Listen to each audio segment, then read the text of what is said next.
Hi, everyone, and welcome to today's LinkedIn Live. I'm really excited to have as our guest today Parth Raval, who is the Chief Growth Officer at PepsiCo Foods North America, which is a $20 billion sector of PepsiCo.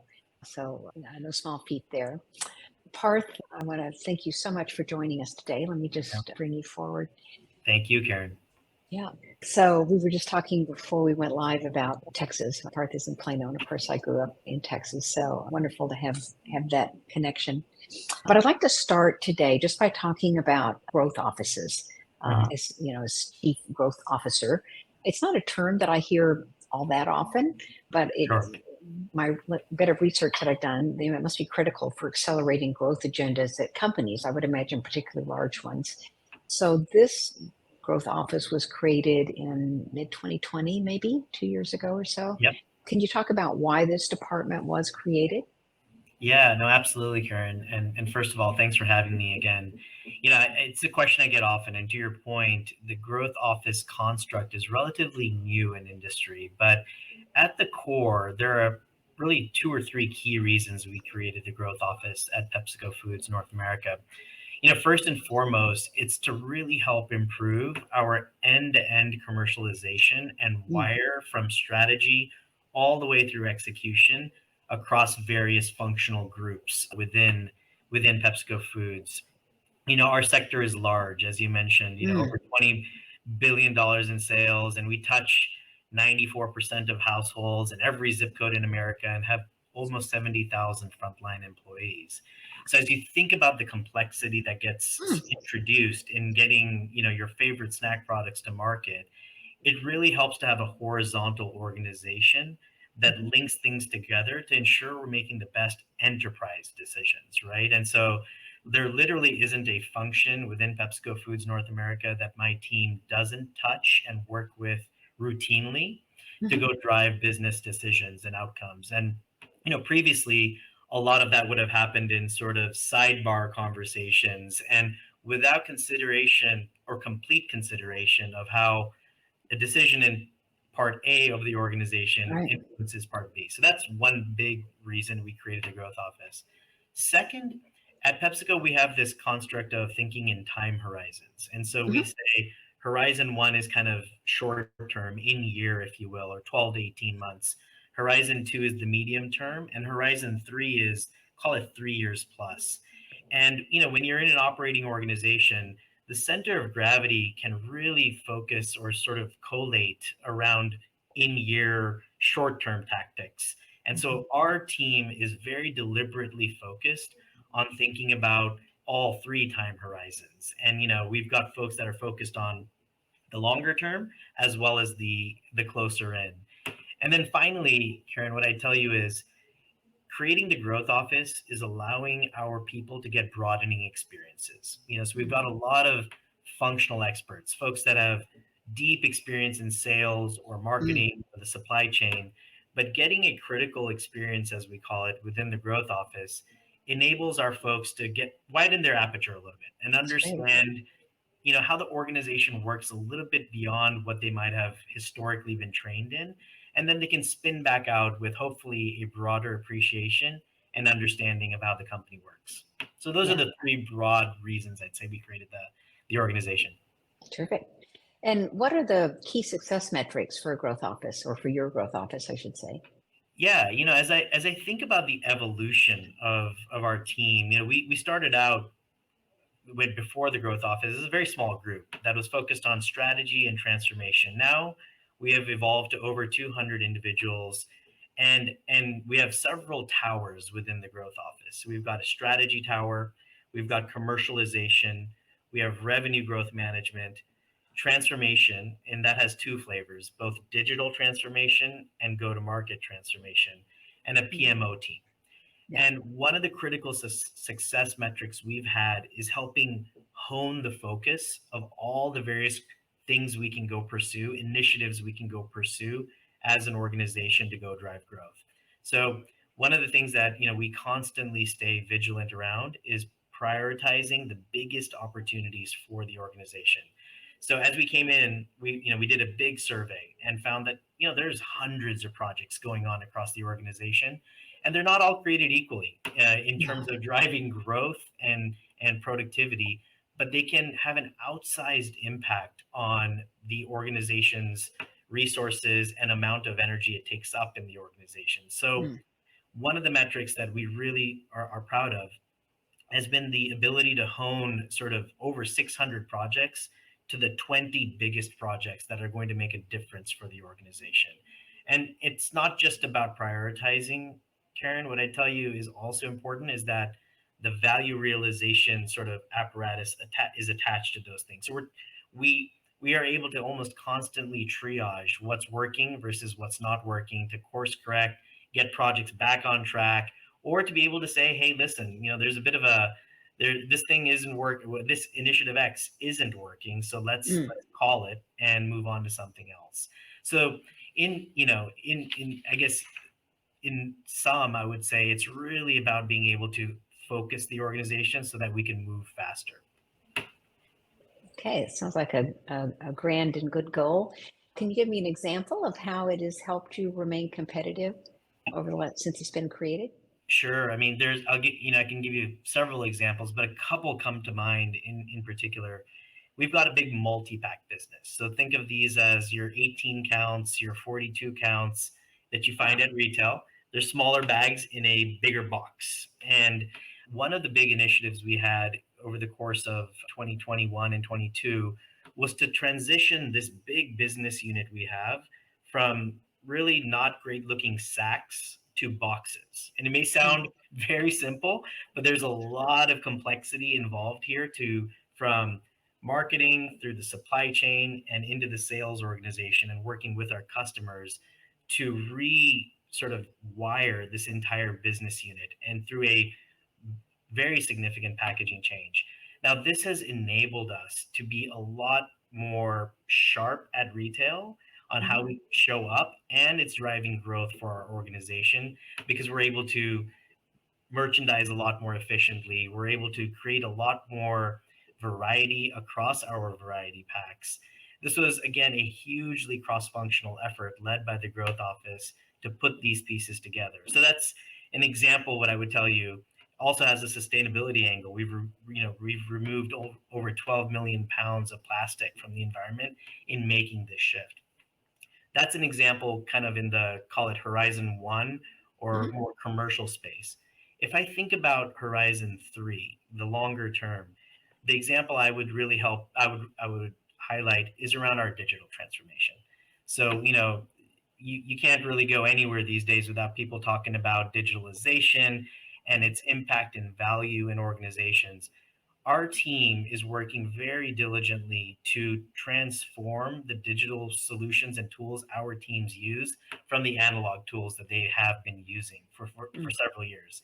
So one of the marquee examples in 2022 was the handheld device that our frontline uses. We now have a much more modern device that is cloud enabled and allows our frontline reps, there's over 25,000 of them out there in the market every single day, now using a modern digitally savvy tool to drive ordering and merchandising at retail. Again, may seem very basic, but for our organization has been a really transformative change for us. Oh yeah, I don't think of that as basic as all. I I'm an industrial engineer by degree, and so anything that drives efficiency and effectiveness, has sort of my heart in it.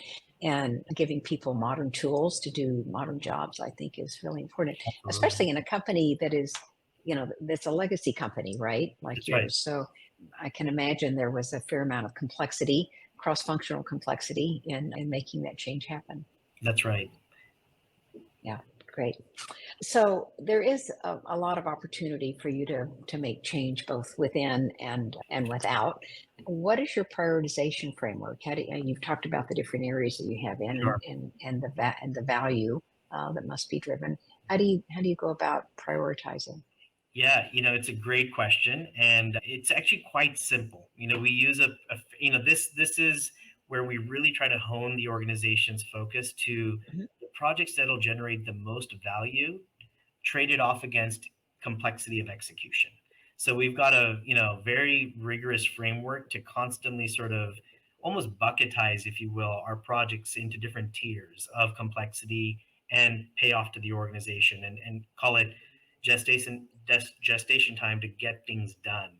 Now, I mentioned we've got, as we did this intake, we found over 600 projects going on in the organization, Mhm. and realized that's a lot of these projects are taking disproportionate source of impact and calories in the organization. So Yeah. as we go and prioritize, we've got this notion of deselection as well. So it's, how do you actually very clearly identify across those two dimensions of value and complexity projects that just aren't moving the needle, and Mhm. deselecting them from the organization. And now that's hard because individuals oftentimes are, passionate about specific projects. Of And so course. we do try to take this triaging approach to the entire cross-functional executive committee of PepsiCo Foods, so that folks understand the why behind accelerating or deselecting certain projects. Yeah. As I mentioned, we don't stop there though. The top tier projects get really outsized value realization focus and a governance framework which is attached to those projects as well. So Mm. things that are really going to quote change the company, we're reviewing often. We're really putting a cadence, a well-defined cadence of understanding where we're at as we move through the years on various initiatives, so that it's not that people go away and 6 months later, there's a big bang reveal. No, we're very hands-on with some of the big ticket items that we're trying to prioritize. Right. The problem with Big Bang reveals is you never quite know what direction the bang is going to go in. So Exactly, that's I'm exactly I'm right. I'm with you there. You've mentioned the word value a lot. Yeah. What are the components of value that you look at? Yeah, I think there's, every project's distinct and different. There are definitely top line driving initiatives, and then there are productivity initiatives. And candidly, we try to take a very clear P&L lens through the Mhm. value realization framework. It has to generate some sort of ROI, and we're very clear-eyed about what that means in our organization.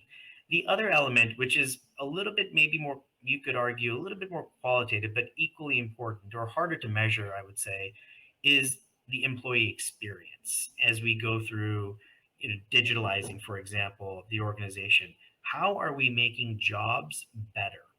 Are we reducing the lower value added elements of an individual's task, or reducing friction that the organization incurs in getting things executed.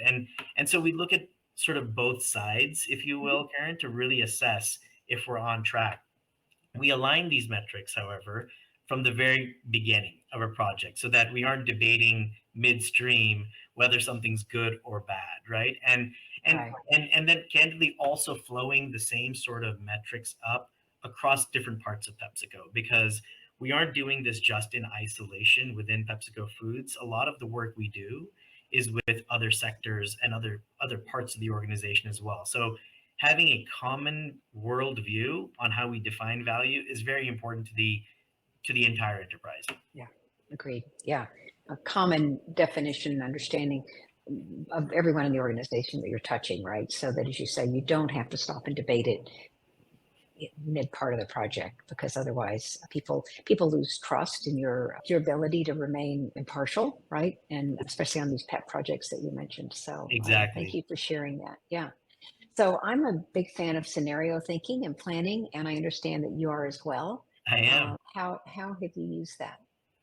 Yeah, it's I would tell you, the context and world we're in now, scenario thinking is not a nice to have. It's Right. almost a must have, right? So we use this notion of a cone of possibilities as we Mm. think through various scenarios, and the what is the right set of decisions we should take against that cone, or a set of possibilities. I think it's helpful to start with how we did things in the past. So in the past, our planning process would have been rather static, Karen. It would be in the roughly October timeframe. We would come together and we would build and assemble a set of assumptions that we thought were the best view of the year that's coming, and try to build out what I would now call a pretty deterministic view Yeah. of the coming year and what it was going to look like. And, what we have found, I think, like most organizations in the last couple of years, our assumptions are constantly changing and not proving valid, or something comes out of the woodwork that you would not have expected. And so we're just dealing with a lot more volatility. So now we're taking a lot more of a nimble approach in how we do scenario planning and operationalizing it throughout the organization. We look at leading indicators to say Mhm. every 8 to 12 weeks, has the external environment changed on us? And if so, per those leading indicators, what should we go do differently? The other key piece here, Karen, is how you operationalize this. So it's good to talk about thinking in scenarios, etc., but embedding this into our day-to-day ways of Mm. working are really critical. So one of the ways we're trying to build this muscle more holistically across our organization is in a meeting we do every Thursday from 2 to 4 p.m. We have what's called the Growth Forum, in which we bring all the various functions together to debate and interrogate any activity or initiative we're trying to go get done. And in as part of this meeting, the sponsor of a various initiative has to present various scenarios or options, and the entire Mm. system weighs in on those options.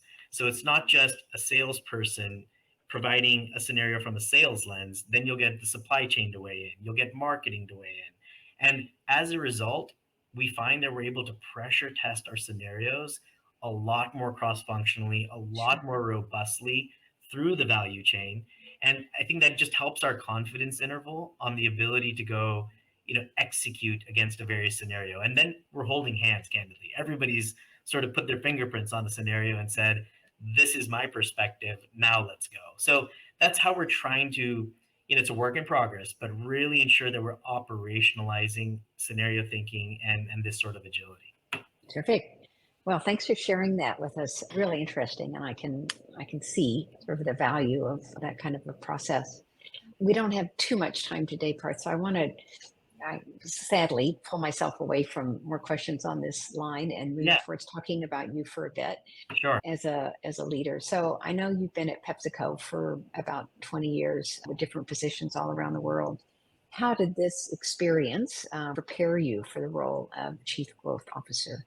No, it's a great question, Karen. And I'll start by saying, the organization has PepsiCo is a wonderful organization which allows you to really go avail the opportunity, many different opportunities. And so, Mm. as I look back on my career, there's two broad thematic threads that I think have kind of held across, almost 20 years, several countries, 10 moves, which my wife reminds me about all the time, and multiple lines of business across sales, finance, strategy, etc. But there's two broad thematic threads. I think number one is drawing connections between disparate parts of the business, and Mm.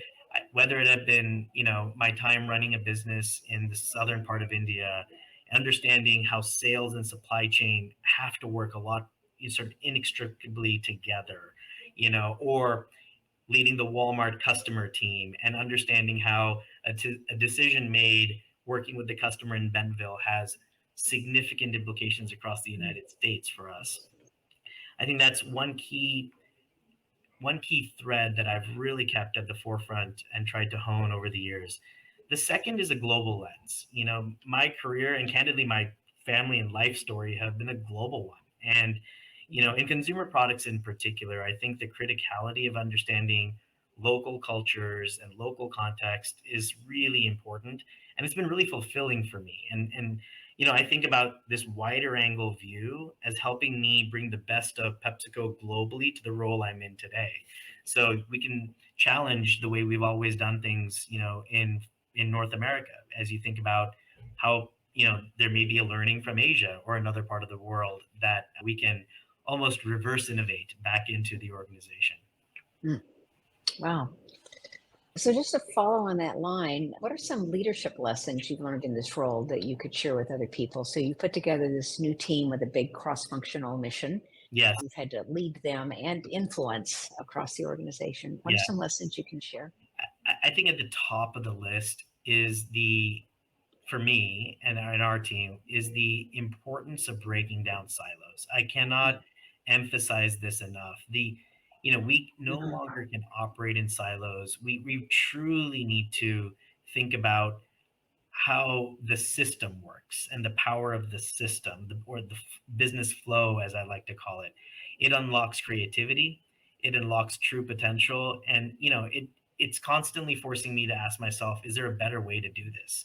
And when I get somebody who is not so deeply entrenched from a functional perspective to weigh in, we almost inevitably can find a better way.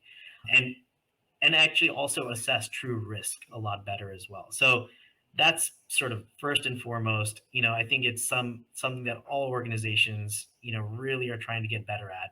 And I think candidly, as I mentioned earlier, this is just the need of the hour. We'll see more of this going forward, being fluent in many languages, if you will, business languages versus just one.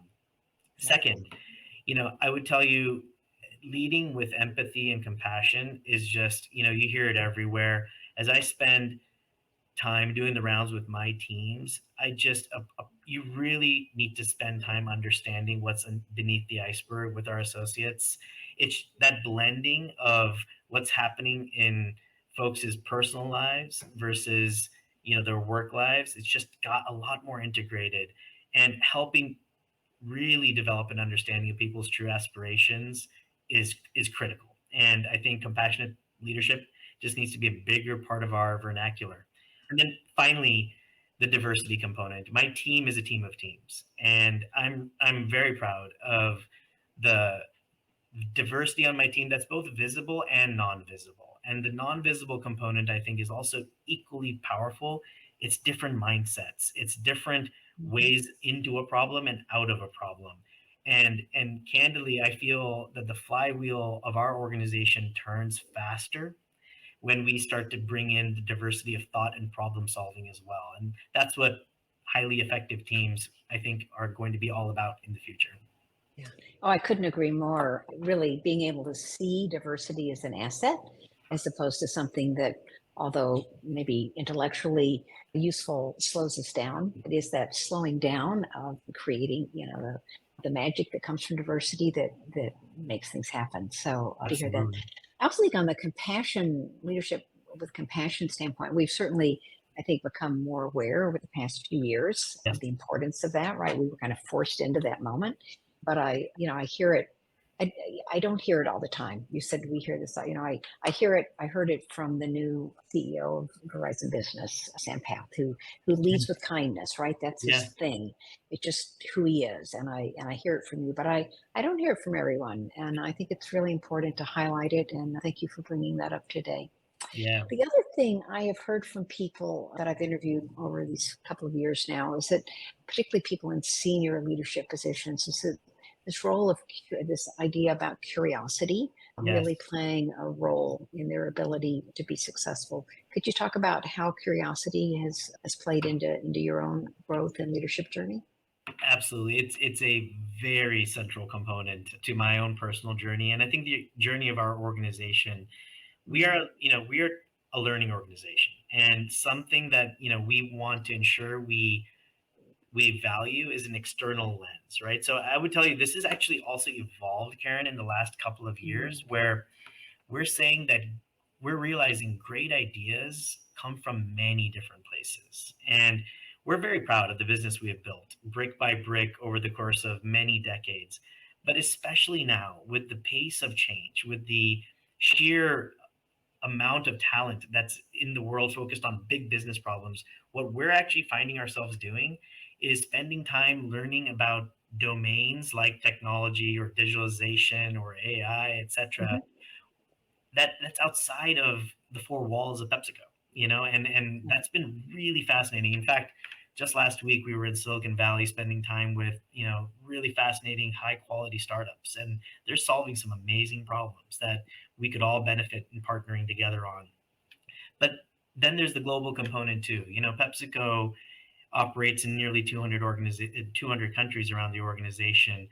We're finding great ideas in places like China that can be imported, if you will, into the United States, or a market like Brazil, which has to go get a lot done with a little bit of a scarcity mindset. Hmm. So how do you really cross pollinate some of those ideas? It starts with being very open minded and curious about how, what's around us, versus the I got this, we can figure this out ourselves kind of mindset. Critical part of who we are as an organization, and we'll continue to focus on this going forward. Perfect. So my final question, Parth, my consulting business, the tagline is up and to the right because that's the spot on the 2x2 matrix where we always want to be. Yeah. Yeah. Was there a moment in your career when you knew you were moving up and to the right, or directionally correct, as it were? That's such a neat question, Karen. And as I reflect on that, I don't know if it's a moment per se, Hmm. but what I would tell you, obviously careers are truly marathons and a collection of critical experiences that hopefully build on one another and Yes. move you up into the right over time in some tangible way. But I really reflect on salient learnings through various Mm. moments, right? So at a point in time, I was leading the front line here in Texas, and I think about just the sheer empathy that I learned about for the front line, built for the front line, who actually gets things done day in, day out for us, you Hmm. know, come rain or shine. And that's a moment. Another moment when I led the Walmart customer team is around the materiality and importance of quick decision making, right? Mm. Being able to really glean that learning sort of and apply it in other future roles sort of moves you maybe a little bit further up and to the right. And then the third one that I'd sort of really stands out for me is the role just before this role, which was when I was leading global corporate strategy for the organization.